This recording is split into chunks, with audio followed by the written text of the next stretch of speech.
अस्सलाम वालेकुम, मेरा नाम डॉक्टर जुनैद जहांगीर अब्बासी है और मैं चाइल्ड स्पेशलिस्ट हूँ।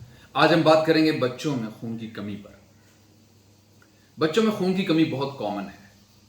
अक्सर पेरेंट्स ये कंप्लेन करते हैं कि हमारा बच्चा खाता कुछ नहीं है, हमारा बच्चा कमज़ोर है, हमारा बच्चा चिड़चिड़ा रहता है, बेचैन रहता है, रंगत उसकी पिलाहट है।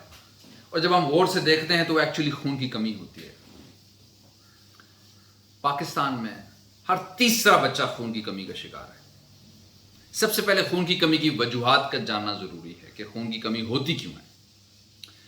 अगर बच्चा दूध बहुत ज्यादा पी रहा हो, सॉलिड्स कम खा रहा हो, उसको भी खून की कमी हो सकती है। अगर पेट में कीड़े हों, उससे खून की कमी हो सकती है। अगर बच्चा मट्टी या चूना ज्यादा खाता है, उससे खून की कमी हो सकती है। अगर पाखाने के रास्ते या नाक के रास्ते, छोटे पेशाब के रास्ते, बच्चियों में माहवारी के रास्ते या किसी और रास्ते से, बड़े पेशाब के रास्ते, किसी भी रास्ते से खून का अखराज हो रहा है, थोड़ा थोड़ा खून ज़ाया हो रहा है बार बार, उससे खून की कमी हो सकती है। खून की कुछ ऐसी बीमारियां हैं जिनमें खून बॉडी में टूटता रहता है।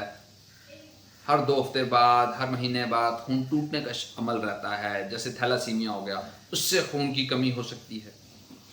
बाजू का लेड इनटेक बच्चों में ज्यादा होता है। कुछ बच्चे चूना खाते रहते हैं, पेंट्स खाते रहते हैं, उसमें लेड होता है। सो लेड पॉइजनिंग की वजह से खून की कमी हो सकती है।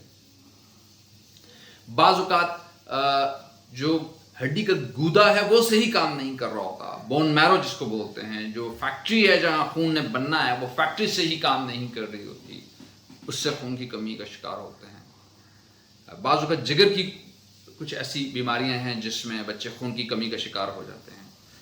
सो अगर आपको लगता है कि आपके बच्चा खून की कमी का शिकार है तो उसकी प्रॉपर असेसमेंट करवाएं। सबसे पहले ये देखें कि वो खून की कमी का शिकार क्यों है। क्या ये सिंपल आयरन डेफिशिएंसी एनीमिया है, या एनीमिया ऑफ क्रॉनिक डिजीज है, या कोई हीमोलाइटिक एनीमिया है। एनीमिया कहते हैं खून की कमी को, जो मेडिकल में टर्मिनोलॉजी यूज होती है खून की कमी के लिए, वो एनीमिया है। अब एनीमिया के टाइप्स हैं: iron deficiency anaemia, thalassaemia, sickle cell anaemia, anaemia of chronic disease, haemolytic anaemia. मुख्तलिफ तरह के एनीमियाज हैं। मुख्तलिफ खून की कमी की मुख्तलिफ वजूहात हैं जिनका एग्जैक्ट जानना जरूरी है, तभी एग्जैक्ट कामयाब इलाज होगा।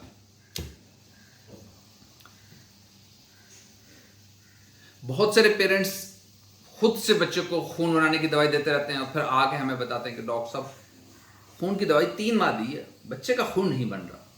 तो मैं उन तमाम वालिदैन को ये बताना चाहता हूं कि वो कौन सी वजूहात होती हैं जब खून की दवाई देने के बावजूद खून नहीं बन रहा होता।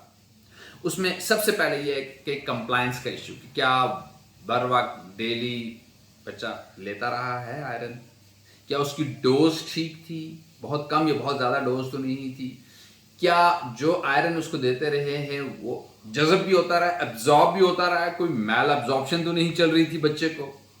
उसके बाद क्या ऐसा तो नहीं कि एक तरफ खून ले रहा है लेकिन दूसरी तरफ कहीं से खून ज़ाया हो रहा है, छोटे पेशाब के रास्ते, बड़े पेशाब के रास्ते, मेंस्ट्रुअल वे से बच्चियों में, या नाक से या मुंह से या पेट से, कहीं से कोई लॉस तो नहीं हो रहा।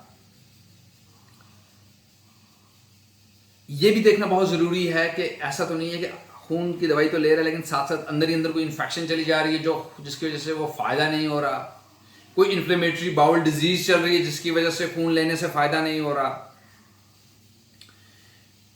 जो खून दिया जा रहा है वो सिंपल आयरन डेफिशिएंसी समझ के दिया जा रहा है, लेकिन अंदर हो सकता है बच्चे को थैलासीमिया चल रहा हो सकता है haemoglobin C disease, haemoglobin S disease चल रही हो सकता है कोई ऐसी क्रॉनिक डिजीज चल रही हो जिसकी वजह से खून नहीं बन रहा, जैसे chronic kidney disease. Chronic kidney disease वाले भी एनीमिया का शिकार होते हैं, इन्फ्लेमेटरी बाउल डिजीज वाले भी एनीमिया का शिकार होते हैं, सीलिएक डिजीज वाले भी एनीमिया का शिकार होते हैं, हाइपोथायराइडिज्म वाले भी एनीमिया का शिकार होते हैं। तो मेक श्योर करें कि कोई साइट वाइज साथ साथ कोई क्रॉनिक डिजीज तो नहीं चल रही, क्योंकि क्रॉनिक डिजीज चल रही है तो that will be called as anaemia of chronic disease. इसी तरह लेड पॉइजनिंग अगर है और आप सिर्फ आयरन दे रहे हैं तो इंप्रूवमेंट नहीं होगी जब तक कि वह स्टोर शुदा लेड को बॉडी से आप निकालेंगे नहीं।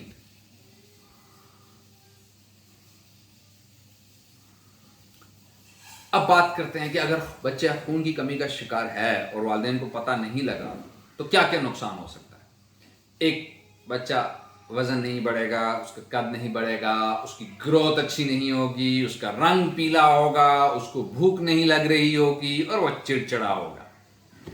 और long term iron deficiency can cause intellectual impairment also. मैं फिर रिपीट करूंगा कि अगर लंबा अरसा खून की कमी का शिकार बच्चा रहा है तो उससे उसकी जहानत पर असर आ सकता है, फर्क आ सकता है। सो अपने बच्चों को खून की कमी का शिकार ना होने दें। खून की कमी बहुत कॉमन है।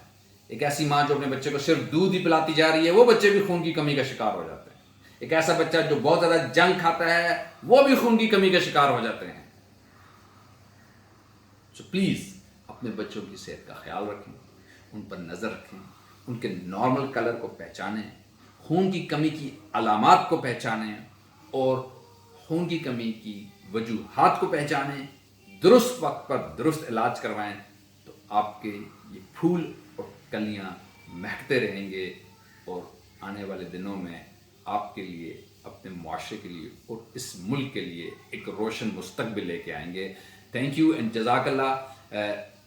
मेरी वीडियोस को अप्रिशिएट करने का बहुत शुक्रिया। अगर आपको ऐसे ही टॉपिक्स पर और भी बहुत सारी वीडियोस देखनी हैं तो आप काइंडली मेरे यूट्यूब चैनल को सब्सक्राइब करें और हर नई आने वाली वीडियो आपको खुद ब खुद ऑटोमेटिकली मिल जाएगी।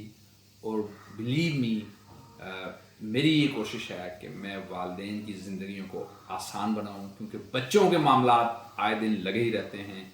रोज़ाना बच्चों का कोई ना कोई इशू है और मैं कोशिश करता हूं कि हर टॉपिक पे एक वीडियो बनाऊं और दूसरों की ज़िंदगियों में आसानियां पैदा करूं।